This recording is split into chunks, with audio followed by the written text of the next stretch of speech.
मांगो क्या मांगते हो, धन दौलत बंगला गाड़ी सब मिलेगा, पर एक शर्त पर, जो तुम मांगोगे तुम्हारे पीछे वाले को उसका डबल मिलेगा।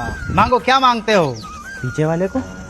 अगर मैं धन दौलत मांगूंगा तो ये शर्मा को मेरे से डबल मिलेगा, फिर ये ज्यादा अकड़ में रहेगा। क्या मांगू क्या मांगू, भगवान मेरी एक टांग काट दो। तथास्तु।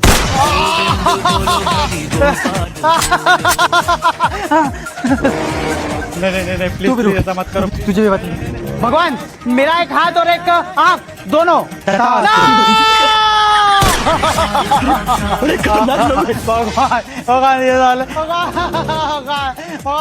भाई तो बहुत सारा धन दौलत मांग लेना, लाइफ सेटल हो जाएगी, दोनों भाई मजे करेंगे। यही तो मैं नहीं चाहता। क्यों? अगर मैंने धन दौलत मांगा तो मेरी वजह से तुझे सब डबल मिलेगा, समाज में तेरी इज्जत ज्यादा होगी, अच्छी लड़की तुझे मिलेगी, बंगले गाड़ियां सब तेरी बात सुनेंगे। इससे अच्छा तो मैं भगवान मेरा आधा धड़ अलग कर दो भाई। वारे इंसान तुम कभी नहीं सुधरोगे, किसी को आगे बढ़ता ही नहीं देख सकते। खुद दुख सह लेंगे लेकिन दूसरों को आगे बढ़ता नहीं देख सकते। मैंने सबसे बड़ी गलती कर दी इंसान बनाकर। मम्मा एक बात बताओ। हाँ बेटा। पुराने जमाने के पति अपनी पत्नियों को भाग्यवान, बेगम, श्रीमती कहकर बुलाते थे, और आज के जमाने के पति अपनी बीवियों को बेबी, बाबू, सोना करके क्यों बुलाते हैं? अरे बेटा, अरे मैं तुझे बताता हूँ, पुराने जमाने में जो पत्नी पूरा दिन टीवी में घुसी रहती थी उसे बीवी कहते थे, जो पत्नी अपने पति की मती मार के रखती थी उसे श्रीमती कहते थे, जो पति अपने पति के भाग्य में 24 घंटे बांध चलाती थी उसे भाग्यवान कहते थे, और जो पति अपने पति को बिना गम के रहने नहीं देती थी उसे बेगम कहते थे। और आज के जमाने में जो पत्नियां बच्चे की तरह बिहेव करती है उनको बेबी कहते हैं, और जो पत्नियां ढंग से सोने नहीं देती है उनको सोना कहते हैं, और कुछ पत्नियों की नजर बाबूजी की प्रॉपर्टी पे रहती है इसलिए उनको बाबू कहते हैं, और कुछ पत्नियां अपने पति की जान ही ले लेती है इसलिए उनको जानू कहते हैं। आया समझ? भाई तू इतना टेंशन में क्यों बैठा है? मुझे ना पैसे मिले हैं यहाँ लिखने के लिए कि यहाँ लिखना मना है। हाँ तो लिख दो। कैसे लिख दूं जब यहाँ लिखना मना है? लेकिन तुझे तो पैसे मिले हैं ना यहाँ लिखने के लिए कि यहाँ लिखना मना है। फिर पैसे देने ही क्यों जब यहाँ लिखना मना है? जब तू लिखेगा ही नहीं तो किसी को कैसे पता चलेगा कि यहाँ लिखना मना है?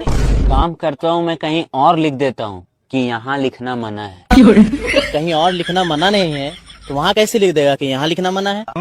लेकिन यहाँ क्या लिखना मना है? यहाँ कुछ भी लिखना मना है।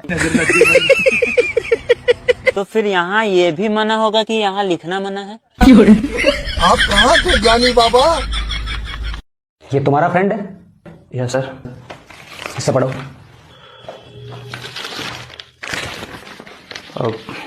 भाखरा नागल डैम सतलज नदी पर बना है। सतलज नदी पंजाब में है। पंजाब सरदारों का देश है। सरदार पटेल भी सरदार थे। रुक क्यों गए? एक बार में पूरा पढ़ो। उन्हें भारत का लौह पुरुष कहा जाता था। लोहा टाटा में बनता है लेकिन टाटा हाथ से किया जाता है।